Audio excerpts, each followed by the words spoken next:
Pada minggu lalu, Auda dipaparkan mengenai sejarah awal kedatangan Islam di Brunei menerusi Mubaligh Arab, keberkesanan dakwah mereka kepada pembesar dan rakyat Brunei sehingga apa yang kita nikmati masa ini.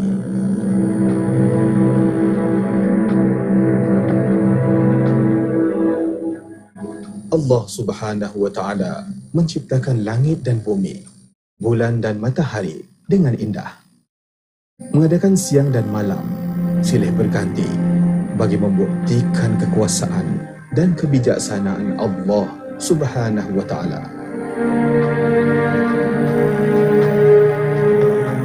Begitu juga dengan perjuangan dakwah mengikut dengan keizinan Allah Subhanahu wa Ta'ala. Para dai silih berganti meneruskan perjuangan para dai yang terdahulu.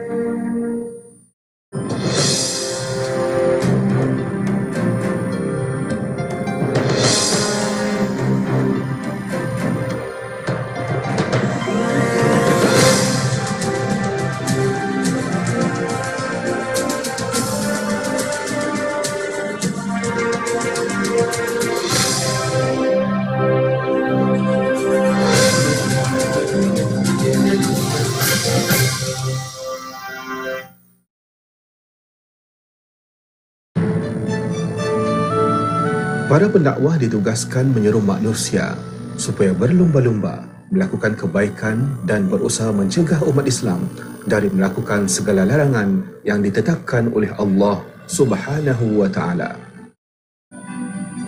Pendekatan yang bijaksana terhadap sasaran dakwah adalah penting untuk menerapkan kefahaman dan pengamalan terhadap perkara yang didakwah. Tanpa kefahaman yang bijaksana dan penuh hikmah, sudah tentu setiap perkara yang disampaikan tidak akan dimanfaati dan didengari. Malah mereka yang didakwah akan cuba mengelakkan diri. Oleh yang demikian, pendekatan yang bersistematik dan berterusan adalah sangat perlu untuk menerangkan kepada yang belum memeluk agama Islam dengan memberitahu perkara-perkara yang senang dahulu untuk diterima akal. Kerana agama Islam adalah agama yang mudah untuk dianuti. Ada perkara-perkara alternatif dalam melakukan ibadah wajib sekiranya berhalangan, seperti sembahyang fardu 5 waktu, puasa di bulan Ramadan, menunaikan haji apabila ada kemampuan dan menunaikan zakat. Semua itu adalah perkara yang perlu mereka buat selepas ucapan 2 kalimah syahadat. Allah Maha Besar dengan segala keagungan milik-Mu. Dan hendaklah ada di antara kamu segolongan umat yang menyeru kepada kebajikan, menyuruh kepada yang ma'ruf dan mencegah dari yang mungkar. Merekalah orang-orang yang beruntung. Tafsiran Surah Ali Imran ayat 104. Ya Auda, jelajah pertama kami ialah ke daerah Temburong. Rombongan kami diketuai oleh Yang Mulia Ustaz Aung Abdul Aziz bin Haji Abdul Kahal dan turut serta juga ialah pendakwah-pendakwah muda.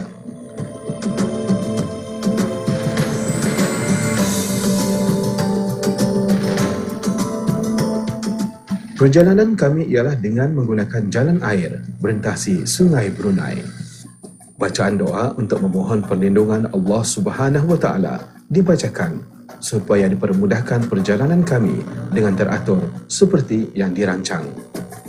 Iman adalah mutiara di dalam hati manusia yang meyakini Allah Maha Esa. Di sepanjang perjalanan, kami terlihat ciptaan Allah Subhanahu wa Ta'ala yang Maha Kuasa.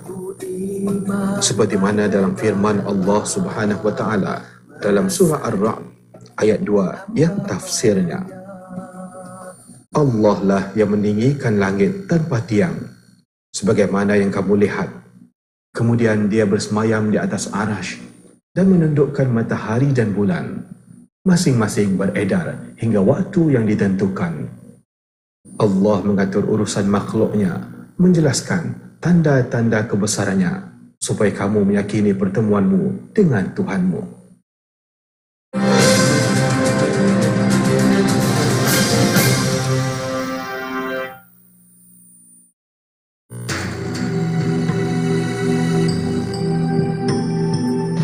Kedatangan rombongan kami disambut oleh Yang Mulia Awang Haji Hazimin bin Haji Mutali selaku Ketua Unit Dakwah Daerah Temburong, siapa yang membawa rombongan kami untuk membuat mesyuarat pergerakan Kembarada'i pada sebelah malamnya nanti bertempat di Pejabat Unit Dakwah Daerah Temburong, Pekan Bangar.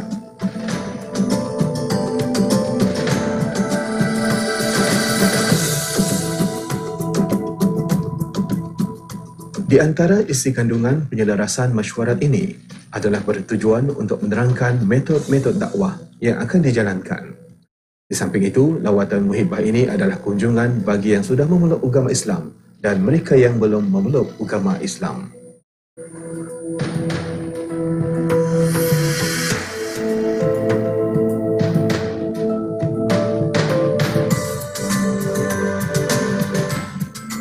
Pada sebelah malamnya, rombongan kami bergerak ke Rumah Panjang Kampung Semabat.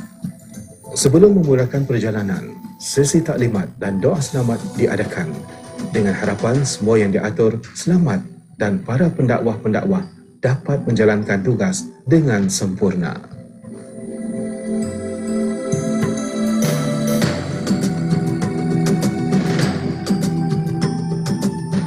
Perjalanan malam tersebut menyelusuri rombongan kami melintas Jalan Temada, daerah Temburong dengan mengambil masa 40 minit perjalanan.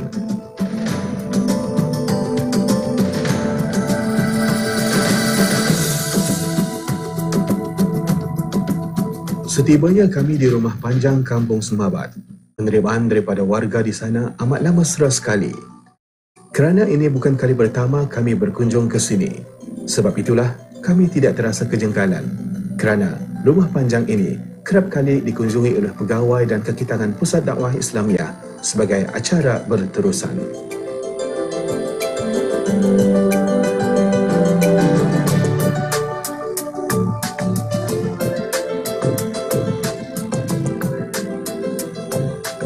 Rumah pertama bagi pecahan kumpulan pertama ialah kekediaman Awang Ambul Anak Bakit selaku ketua kampung berkenaan.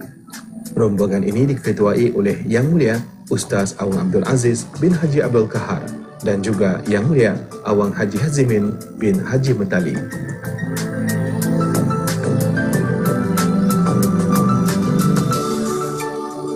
Adapun di antara tujuan lawatan ini ialah ziarah menziarahi di antara satu dengan yang lain, memberi penerangan tentang dakwah agama Islam yang dianuti di negara ini sebagai agama resmi negara Brunei Darussalam.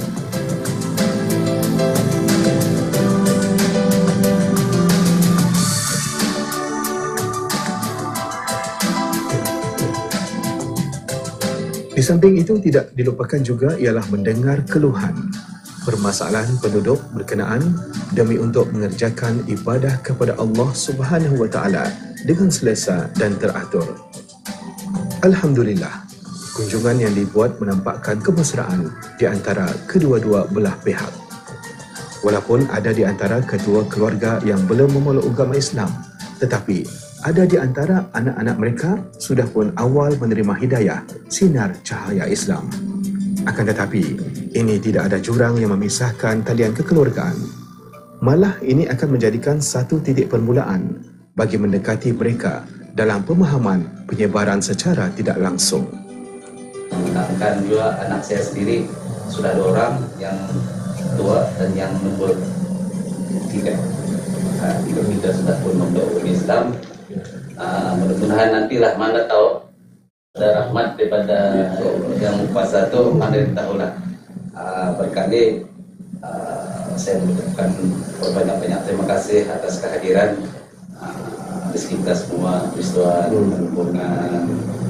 Jangan dah ini kita ni sekan-sekan kan datang ke Rumah Panjang. Kalau dulu ada orang takut datang ke Rumah Panjang, pasal orang di Rumah Panjang ini kalau mendengar cerita Islam itu enggak dorong bersetuju. Enggak, karangan ini enggak.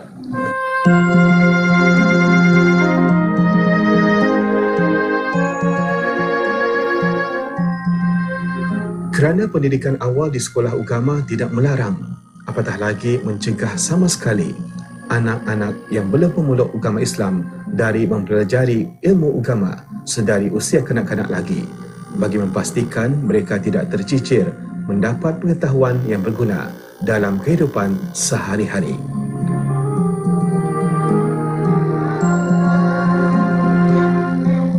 Kerana Islam adalah agama yang suci dan mulia, selalu menyuruh berbuat kebaikan, bertolong-tolongan dalam pembangunan ummah, menitik beratkan tentang kebersihan dalam melakukan setiap ibadah.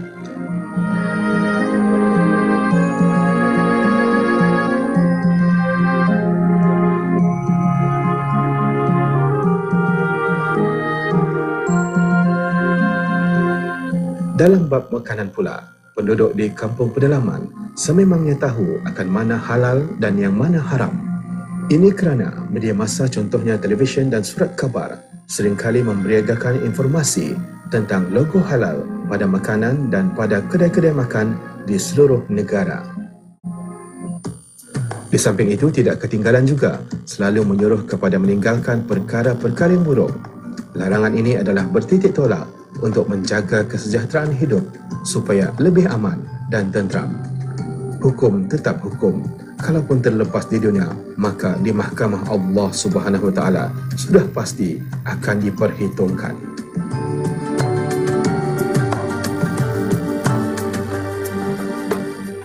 Para pendakwah sewajarnya menjauhi perkara-perkara yang tidak digemari dan disukai sasaran dakwah, seperti mereka tidak melaksanakan apa yang diucapkan dan melakukan pelanggaran syariat.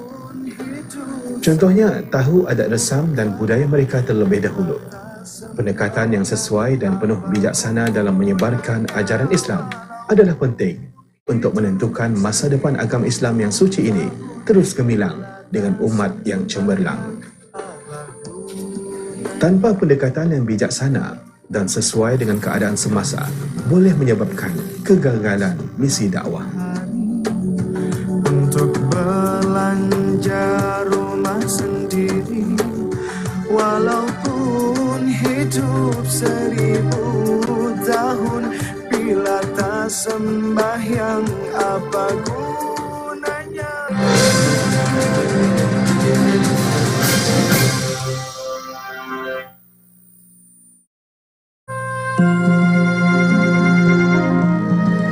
Perbincangan di rumah kedua dan ketiga pula juga berkisar mengenai pengenalan agama Islam. Para da'i hanya berperanan menyampaikan keindahan Islam, manakala hidayah itu datangnya dari Allah. Tuan rumah menerima kami dengan senang hati. Bagi beliau, Islam tidak begitu asing baginya, kerana beliau sendiri banyak bergaul dengan kawan-kawan yang beragama Islam. Beliau juga menampakkan minatnya untuk mengetahui lebih mendalam lagi tentang agama Islam. Pernah saya dibawa perang kursus ke banyak bapaknya. Itu dia. Sebelum aku memeluk agama Islam itu dulu aku belajar cara-cara. Kadang-kadang itu kalau kita ini sudah membawa kemarang, bila kita ini ke hutan, kita ini tidak jumpa barang sama. Apa yang kami harapkan supaya kami akan dapat lagi berkunjung kemari untuk menemui beliau, dan kami doakan semoga beliau diberi hidayah oleh Allah Subhanahu Wa Taala. Amin. Kru kami juga membuat pendekatan kepada Ketua Kampung Semabat, iaitu Awang Ambul Anak Bakit. Syiar Islam di negara Brunei Darussalam. Jadi saya merasa gembira lah pada malam ini. Nampaknya ada tiga tempat di dalam kawasan Rumah Panjangan ini didatangi oleh pihak Pusat Dakwah negara Brunei Darussalam. Nah, termasuk Pusat Dakwah daerah Tamburong. Mengenai dengan anak bersama yang sudah memeluk agama Islam, 2 orang, seorang yang tua laki-laki dan seorang lagi perempuan. Belum lama ini juga yang tua tu namanya Muhammad Asfal Nizam, Dan yang ini lembaga ini syuhada, saya hubungan memang anak dengan indung memang tidak ada bezanya walaupun sudah memeluk agama Islam. Jadi hubungan kami memang macam biasalah, macam dulu juga. Soalnya tidak ada bezanya. Cuma hanya yang berlainan agama lah, kepercayaan itu. Ada baiknya juga kita dengarkan temu ramah kami bersama Ketua Rombongan, iaitu Ustaz Awang Abdul Aziz bin Haji Abdul Kahar mengenai program pada malam ini. Dan tujuan kita utama ialah kita ingin menerangkan kepada mereka tentang Islam. Dan ia juga diselajurkan sebagai salah satu daripada ziarah kepada saudara-saudara baru kita di rumah panjang ini. Kerana di antara pintu-pintu rumah di rumah panjang ini ada di antaranya penghuninya yang Islam dan ada yang non-Muslim. Jadi dengan adanya lawatan dan kita berbincang dengan Ketua Kampung Semabat yang mulia Wang Umbul Anak Bakit, kita ini akan dapat lagi merapatkan hubungan di antara mereka yang belum dikurniakan hidayah oleh Allah Subhanahu Wa Taala dengan kita ni Pusat Dakwah Islamiah. Penyerahan sumbangan daripada pegawai Pusat Dakwah Islamiah berbentuk barang-barang makanan juga diberikan kepada kediaman yang dikunjungi.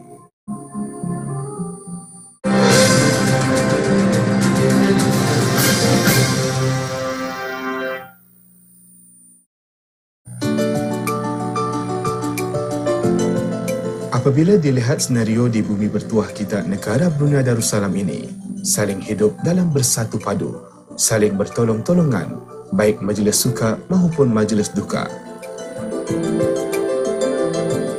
Daripada usaha dakwah ke rumah panjang dan ke rumah perseorangan, lalu diajak pula untuk pergi ke masjid.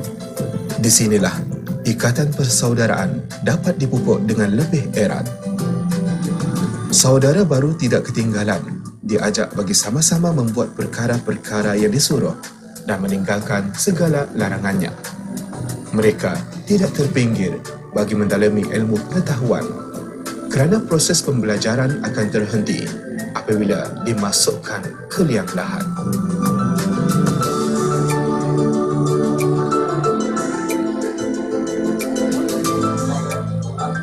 Sesuatu yang dibuat akan bertambah ringan apabila dilakukan secara beramai-ramai. Sembahyang berjemaah itu sangatlah dituntut, memandangkan ganjaran bagi yang melakukannya diangkat menjadi 40 kali ganda berbanding apabila dilakukan berseorang diri.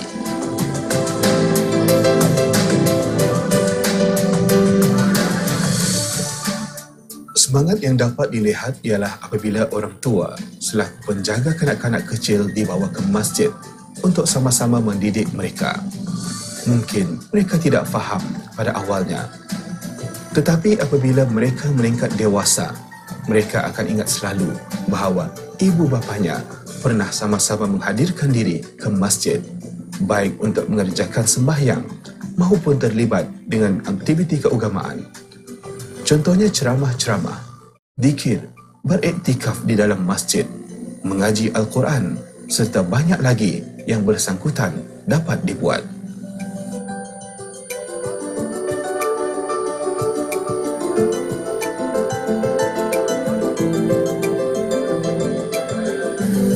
Dari sinilah harus diberi perhatian khusus bahawa mereka boleh menjadi rakan mesra kepada golongan tua.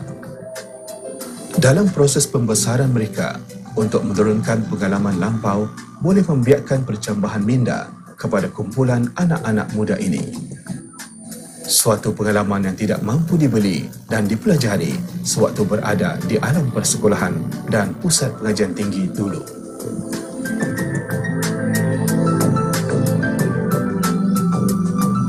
Pergaulan yang berupaya mengeratkan hubungan di antara kedua-dua golongan yang berperanan besar sebagai agen perubahan dalam masyarakat hari ini. Manakala masjid adalah dilihat berperanan mempertemukan mereka dalam satu matlamat dan cita rasa yang sama. Di sinilah terpahatnya perasaan hormat menghormati dan kasih mengasihi.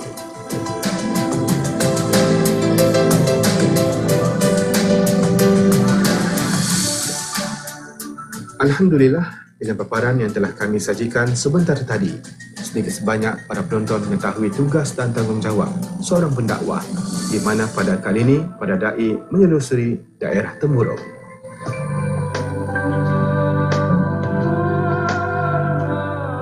Sebelum berangkat pulang, rombongan kami mengucapkan terima kasih sambil bersalam-salaman bersama beberapa orang penduduk rumah panjang Kampung Semaban.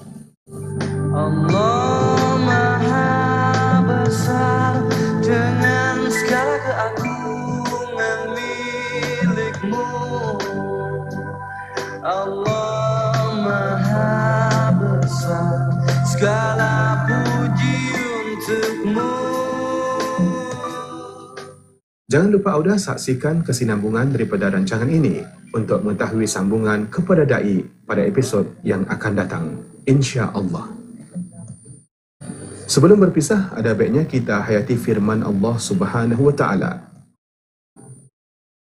Suruhlah manusia kepada jalan Tuhanmu dengan hikmah dan pelajaran yang baik, dan bantahlah mereka dengan cara yang baik. Sesungguhnya Tuhanmu, dialah yang lebih mengetahui tentang siapa yang tersesat dari jalannya, dan dialah yang lebih mengetahui orang-orang yang mendapat petunjuk. Tafsiran Surah An-Nahl ayat 125. Hingga berjumpa lagi di minggu hadapan. Assalamualaikum warahmatullahi wabarakatuh.